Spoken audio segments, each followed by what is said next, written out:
우리가 읽은 말씀 중에 오늘 18절 말씀 한번 보여주시겠어요? 네. 술 취하지 말라. 한번 같이 읽어볼까요? 시작. 술 취하지 말라. 이는 방탕한 것이니 오직 성령으로 충만함을 받아. 이 구절은 뭐 여러분 아시는 분들 있겠지만 술 먹는 크리스천들이 제일 좋아하는 구절 중에 한 구절이라고 합니다. 네, 어린 친구들은 잘 모르죠? 어떤 분들은 그렇게 해서 그래요. 술 취하지 말라. 그래서 술 취하지만 않으면 되는 거 아니냐? 나는 술에 취하지 않겠다. 전혀 공감하지 못한 얼굴들로 유일하게 지금 은쌤이만 공감하는 얼굴로 저를 쳐다보고 있는데, 네.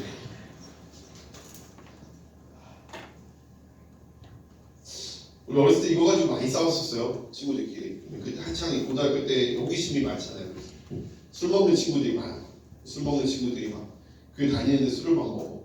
야, 술 먹으면 안 돼. 왜 술 먹으면 안 돼? 성경에 술 먹지 말란 말이 어디 써 있어? 그러면 이쪽에 있는 애들이 그러는 거죠. 야, 에베소서에 그런 말씀이 있어. 술 취하지 말래. 그랬더니 거봐.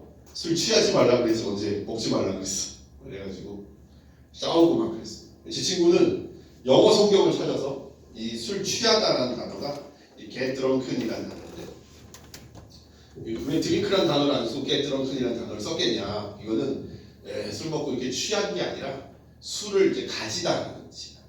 그래서 이건 가지지도 말라는 말이니까 넌 술 먹으면 안 된다. 이렇게 서로 막 말다툼을 한 적이 있었어요. 여러 번 논쟁들을 한 적이 있어요.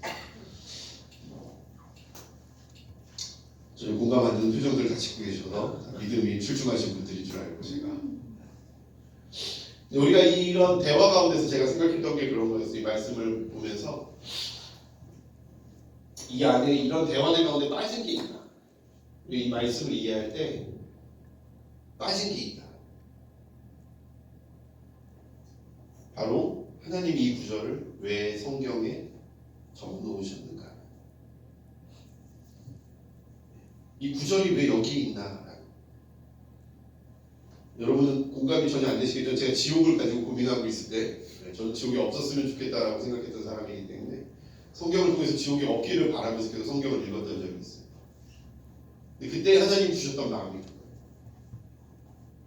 논란의 여지는 있지만 어쨌든 지옥이라는 구절이 성경에 나와 있다. 그렇죠? 우리가 말씀을 볼 때 제일 중요한 부분이 전 이 부분이라고 생각합니다. 이 구절의 뜻이 뭔가, 이 단어의 뜻이 뭔가, 이걸 가지고 어떻게 적용해야 되는가를 따지기 이전에 문자 그대로의 뜻이 무엇이고 문맥상의 뜻이 무엇이고를 따지기 이전에 이 말씀이 도대체 왜 성경에 적혀 있는가라는 것에 대해서 우리는 고민을 해봐야 돼요. 어디 갔더니 순대를 먹은 것을 회개하래. 순대 먹은 거. 선지국 먹은 거 회개하래. 선지국 먹은 거. 장난 아니죠. 좀 엄청 회개해야 돼요. 저 진짜 3일 밤낮을 회개해도 모자랄 만큼 순대국과 선지국을 많이 먹었기 때문에. 왜냐하면 성경에 피는 생명이다라고 적혀있기 때문에. 물론 논란의 여지는 있지만 피째 먹지 말라는지 피채 먹지 말라는지 그 논쟁의 논란의 여지는 있지만 어쨌든 피의 생명인도 그 피라는 것을 통해서 생명을 막 먹었다는 거죠. 중요한 건 제가 그걸 들으면서 도대체 저분은 왜 저런 이야기를 할까 생각을 했을 때 맨 마지막 결론이 전 아니다라고 생각했고 저는 그럴 필요가 없다라고 생각하는 사람이었는데 맨 마지막 그 생각이 들더라고요. 그 구절이 왜 적혀 있을까? 이분에게는 왜 그런 감동이 왔을까?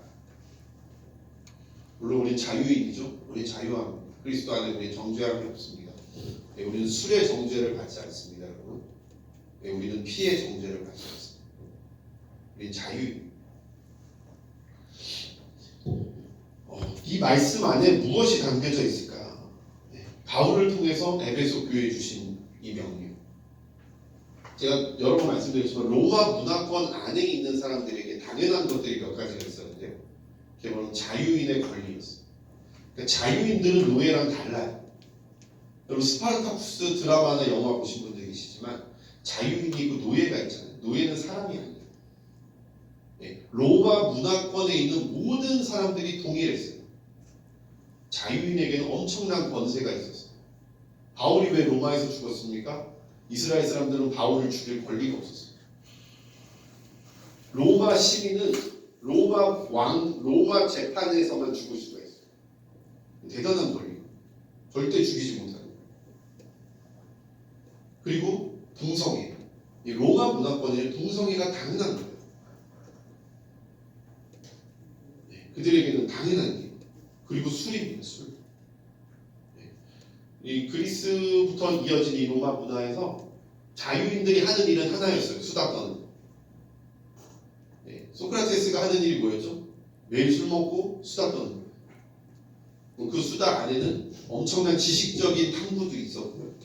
토론 문화가 강력했기 때문에 토론 문화를 통해서 그들의 지식이 발전했죠. 플라톤이 뭐 했습니까? 소크라테스가 그런 이야기들을 할 때 어떤 받아 적은 사람이에요. 플라톤이 제자였죠. 플라톤의 말을 받아 적은 사람이 누구였죠? 그럼 아리스토텔레스였어요.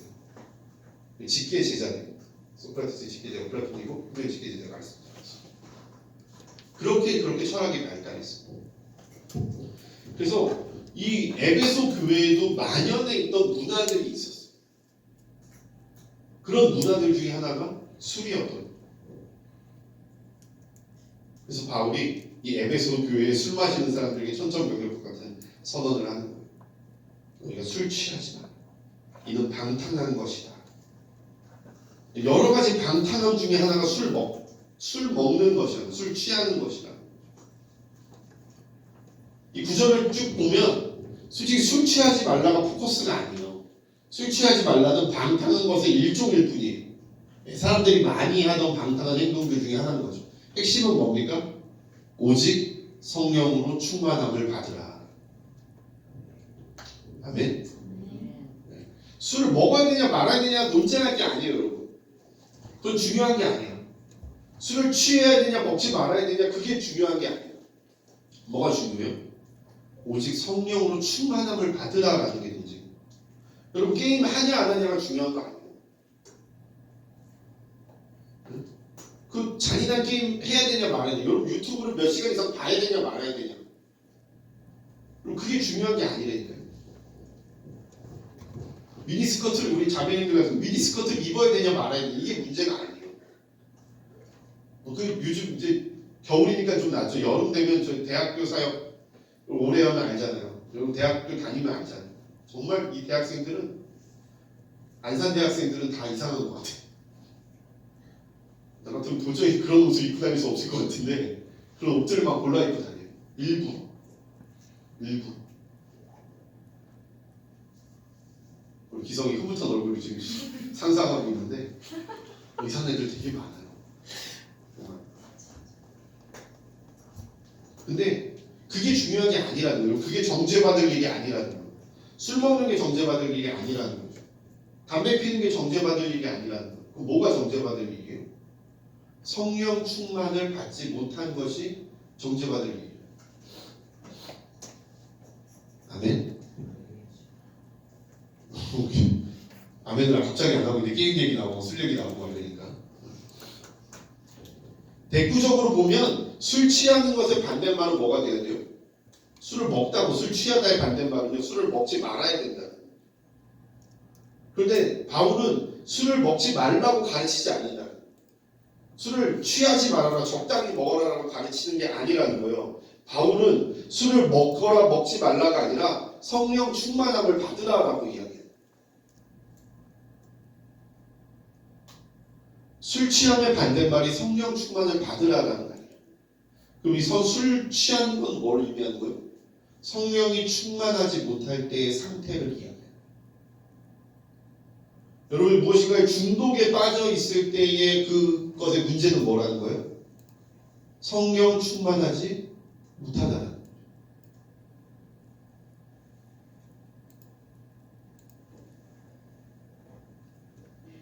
이게 바울을 통해서 주신 하나님의 말씀, 하나님의 계시라는 거예요. 바울의 핵심은 술이 아니라 성령 충만. 바울에게는 술 먹는 게 그렇게 중요하지 않았어요. 왜냐면 바울은 술 먹는 것을 성령 충만하지 않은 것이라고 이해했기 때문에. 지금 여러분께 묻고 싶습니다. 여러분 성령 충만하십니까? 아멘. 은쌤이 성령 충만하십니까? 아멘. 네. 술 취하지 않습니까? 너는 어디 뭐 도망가서 먹을 데가 없겠다.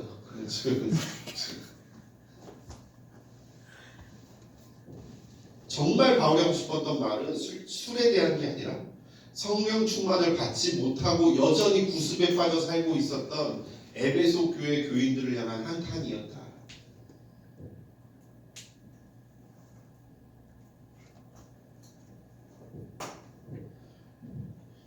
그리고 그 뒤에 나오는 성령 충만함으로만 가질 수 있었던 신령한 노래들로의 찬양, 모든 일에 대한 감사, 그리스도를 경외함으로 서로 복종할 수 있는 힘들, 이런 것들을 주고 싶어요. 저는 신앙이 윤리가 아니라는 것을 알고 있고요. 여러분에게 그렇게 가르치고 있습니다. 신앙이 도덕이 아니라는 것을 여러분께 계속 말씀드리고 있고요. 신앙은 종교적인 행위에 참여하는 것, 종교적인 행위를 내 몸으로 하는 것이 아니라는 것을 계속 여러분께 말씀드리고 있습니다. 신앙의 핵심은 전능하신 하나님을 믿고 예수 그리스도를 나의 구원자로 인정하고 성령 충만을 받아서 성령이 이끄는 삶을 사는 거예요. 여러분의 삶이 성령의 이끄심을 받고 있으면 여러분은 신앙이, 여러분의 삶이 성령의 이끄심을 받고 있지 못하면 여러분은 아직 신앙인이 아닙니다.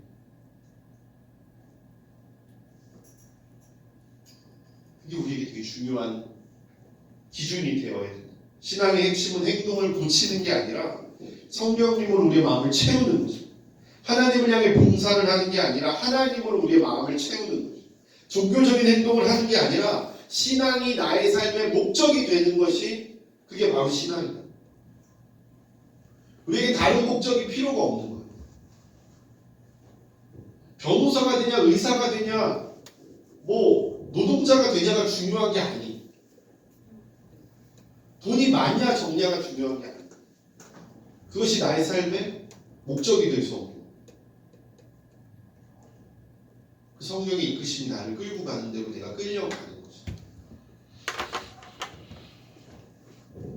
19절, 시와 찬송과 신령한 노래들로 서로 화답하라. 여러분, 시는 뭐죠? 가사죠. 찬송은 뭐냐면요, 노래들입니다.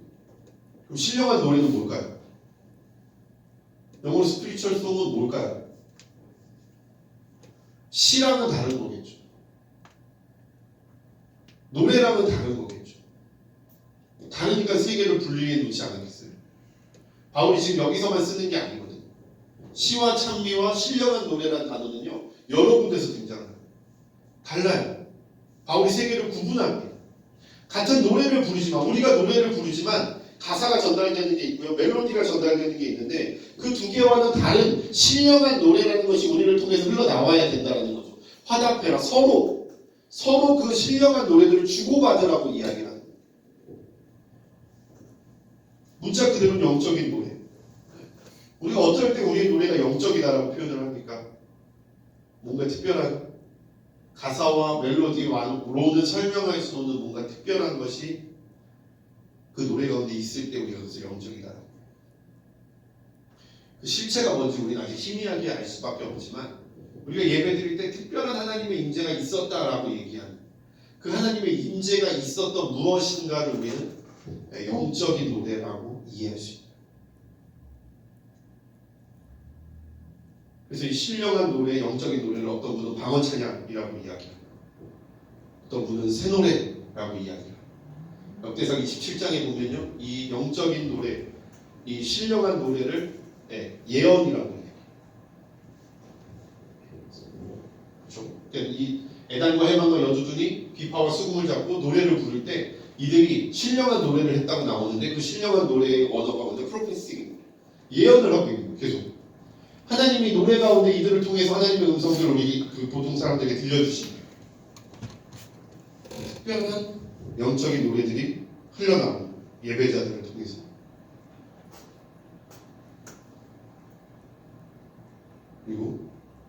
하나님의 자녀들, 신앙인들을 통해서. 저희 목표가 있죠. 저희 예배는 목표가 있어요. 분명한 목표가 있습니다. 저희가 다른 예배팀들과 다른 예배팀으로서의 정체성을 전 가지고 있다고 믿습니다. 아멘? 여러분도 있죠? 저희가 연주를 잘하거나 그냥 노래를 잘하거나 물론 저희 연주도 잘하고 노래도 잘한다고 저는 자부심을 갖고 있지만 연주를 잘하거나 노래를 잘하는 것과는 다른 특별함의 예배를 드리기를 원하는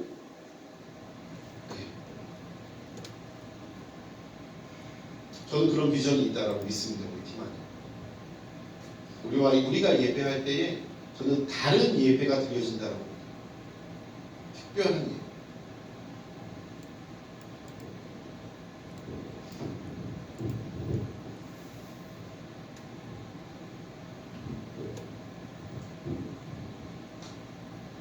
저는 그것이 신령한 노래라고 믿습니다. 우리가 그 신령한 노래를 부를 수 있어야 된다. 우리 부를 수 있어요.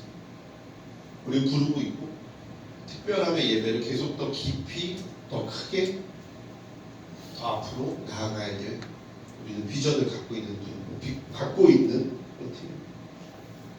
그 밑에 나오는 감사와 복종 여기 두 가지도요. 저는 우리 힘으로 할 수 있는 것이 아니라고 믿습니다. 우리가 어떻게 항상 감사할 수 있습니까? 전 그 노래 그 가사가 아니라 그 데살로니가 전서의 말씀이요. 저는 불편했었어요. 항상 기뻐하라, 쉬지 말고 기도하라, 범사에 감사. 좀 그렇게 할 수 없거든요. 어렸을 때부터 계속 질문이었어요. 어떻게 항상 감사할 수 있죠? 제가 이렇게 설교하면서도 여러분들이 제 설교를 듣고 목사님은 저렇게 살지 않아라고 이야기할 수도 있어요. 근데 전 정말로 그 설교를 하는 목사님들, 전도사님들 중에 그렇게 사는 분들을 본 적이 없거든요. 불가능한 거예요. 어떻게 항상 감사할 수 있어요? 말은 항상 감사한다고 하는데 삶은 감사하지 않는 거죠. 어려운 거예요. 왜요? 이건 성령 충만하지 않으면 불가능해요. 성령님이 우리 안에 오셔서 우리의 눈을 바꾸시고 우리의 기준을 바꾸시고 우리의 삶을 바꾸시지 않으면 불가능한. 우리가 어떻게 성령에 복종할 수 있습니까? 이 복종이라는 단어가 요즘 젊은이들에게 얼마나 불편한 단어인지를 아실 거예요. 저희 때만 해도 복종 교육을 바꾸자. 무조건 복종하라고. 선생님한테 무조건 복종해야 되고 부모님에게는 무조건 복종해야 되고 우리 위에 더 심했죠. 선배들에게도 복종해야 되고 저희만 해도 선배들에게 복종하던 세대는 아니거든요. 근데 요즘에는요. 복종이란 단어 자체가 불편하죠. 어떻게 복종할 수 있냐? 내가 원해서 순종해 주는 것도 아니고 어떻게 내가 원하든 원하지 않든 내가 어떻게 복종할 수 있냐? 저도 힘들거든요. 여러분 다 힘드시죠? 힘든 단어죠. 특히 내가 인정하거나 인정하지 못하거나 내가 생각할 때 절대 그럴 수 없는 일이 일어났을 때는 더 불가하죠. 왜? 내 안에 오름이 있어요. 근데 이 복종이라는 단어는 오름이라는 단어보다 훨씬 위에 있는 단어. 하나님이 오늘 말씀하시는 건 그리스도를 경외함으로 피차 복종. 이 밑에 계속 나와요, 여러분. 아내는 남편에게 복종합니다. 종은 주인에게, 상전에게 복종합니다. 이게 성경에 쓰여진 단어예요, 여러분. 해석이 불가능한 단어.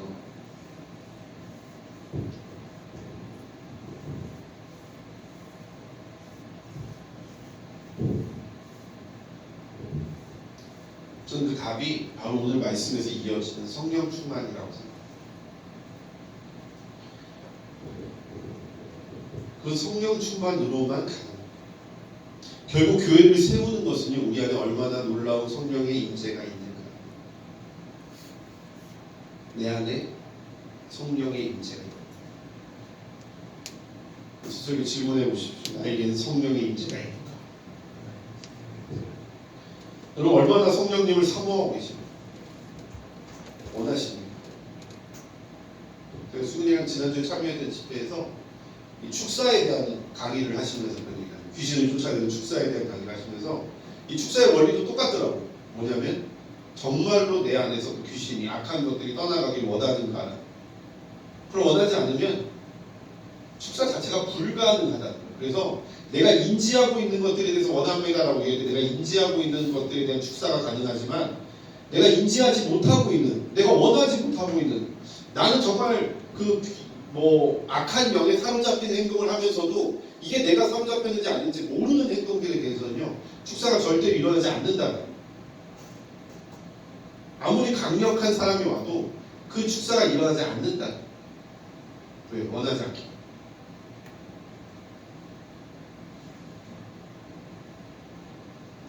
우리 안에 얼마나 강력하게 성령님이 임재하시고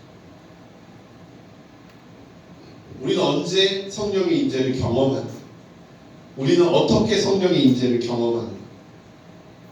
우리는 혼자서 아무도 없는 그곳에서 성령의 임재를 경험하는가? 우리는 아무도 우리에게 무엇인가를 하지 않을 때, 우리에게 강제하지 않을 때, 우리에게 의무를 지워주지 않을 때,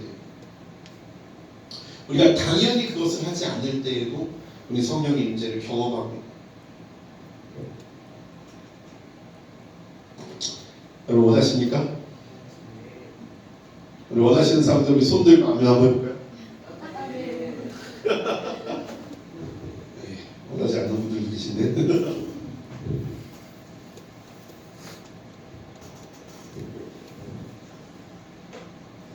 제가 요즘 일이 되게 많아요. 창택이한테 변명하는 건데요. 일이 너무 많아요.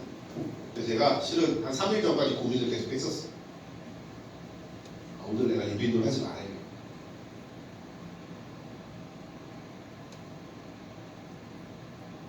내일도 또 우리 계속 놓지 못하고 같이 끌려가는 어떤 그런 사역들을 대해서 고민을 좀 하고 기도를 하고 있는데 2020년에 좀 싹 끊어낼 수 있도록 제 삶 자체가 쉽지가 않은 거죠. 결단하지 못하는 것들.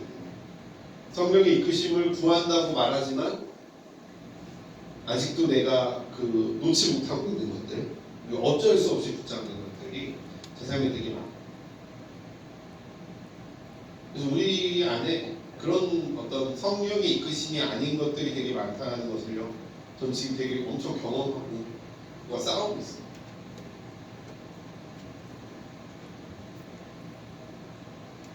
그래서 때로는 우리의 어떤 성령의 이끄심을 받지 못하는 것들이 우리의 예배와 우리의 신앙을 방해할 수도 있어요. 우리 수근이랑 찬택이가 지금 열심히 고전하고 있는 이 말씀 묵상, 제가 찬택이한테 얘기했어요. 말씀 묵상 올리라는 얘기 하지 말고 그냥 두라고. 올리면 올리고 안 올리면 안 올리고. 그게 그것까지 의무가 되고 강제가 되면 안 될 것 같아요. 그래서 나중에 방을 다시 파서 다시 만들든 한이 있더라도 하지 말라고 했어요. 근데 우리가 이런 부분에 대해서 저는 좀 고민했습니다. LNS 전체가 함께 고민했으면 좋겠어요. 단지 그 말씀 묵상방에 들어있는 10명만이 매일 말씀 묵상을 해야 되는 게 아니라 저는 LNS 안에 있는 모든 사람들은 당연히 마땅히 이 말씀 앞에 훈련을 받아야 됩니다. 여러분 목사도 거짓말해요. 목사가 신앙인의 그 정답이 아니에요. 목사라서 믿음이 다 좋은 게 아니란 말이에요. 목사라서 하나님이 이끄시는 대로 살아가는 게 아니라는 거예요. 저는 그것이 다 거짓말이라는 걸 알아요. 진짜는요, 여러분이 매일 아무도 보지 않을 때 하나님과 보내는 1대1의 관계, 그 시간밖에 없어요. 그 시간이 없으면 가짜예요. 그 시간이 있으면 여러분 진짜예요. 뭐 흑백을 나누는 건 아니에요. 우리의 삶은 진짜를 향해서 완성된 성화를 향해서 나아가는 과정이에요. 그래서 끊임없이 우리 도전해요. 우리 스스로를 도전해요. 우리 스스로를. 누가 강요할 수 있는 게 아니에요. 누가 강요해서 하는 건 진짜 가죠. 그래서 옛날에 똑같은 본문을 다 같이 읽었는데 요즘에는 다른 부분을 각자가 선택해서 읽고 있어요. 네. 저도 쉽지 않은데, 저는 5년째 쉽지 않은데 5년째 계속 노력하고 있어요. 말씀 묵상할 시간이 없을 땐 많이 읽어요. 말씀 묵상할 분위기가 안 돼 있을 땐 성경을 많이 읽습니다. 그렇게 해서 뚫어보려고 노력하는 거죠. 오늘 아침에도 제가 아침밥을 먹으니까 막 말씀 묵상할 시간이 없더라고요. 그래서 아침밥을 안 먹어야 되겠다고 결단을 했어요. 그 시간밖에 없더라고요. 제가 밖에 나오면 말씀 묵상할 시간이 없어요. 여러분 다 바쁘잖아요. 학생은 학생이어서 바쁘고, 어른은 어른이어서 바쁘고, 청년은 청년이어서 바쁘고, 백수는 백수여서 바쁘고, 직장인은 직장인이어서 바쁘고. 우리가 이 성령님을 원했으면 좋겠어요. 정말. 우리는 과정에 있어요. 우리는 결정된 게 아니에요. 우리는 과정에 있어요. 우리 모두가 다 과정 가운데 있는 거예요. 우리가 우리를 정죄하지 않기를 바라요. 우리가 우리를 판단하지 않기를 바라요. 우리가 남을 판단하지 않기를 바라요. 우리가 복종했으면 좋겠어요. 우리가 서로에게 복종할 수 있었으면 좋겠어요. 그것이 저는 여러분 성령이 여러분 안에 있는가 없는가에 대한 기준이 된다고 생각합니다. 음악 좀 멋지게 이 타이밍에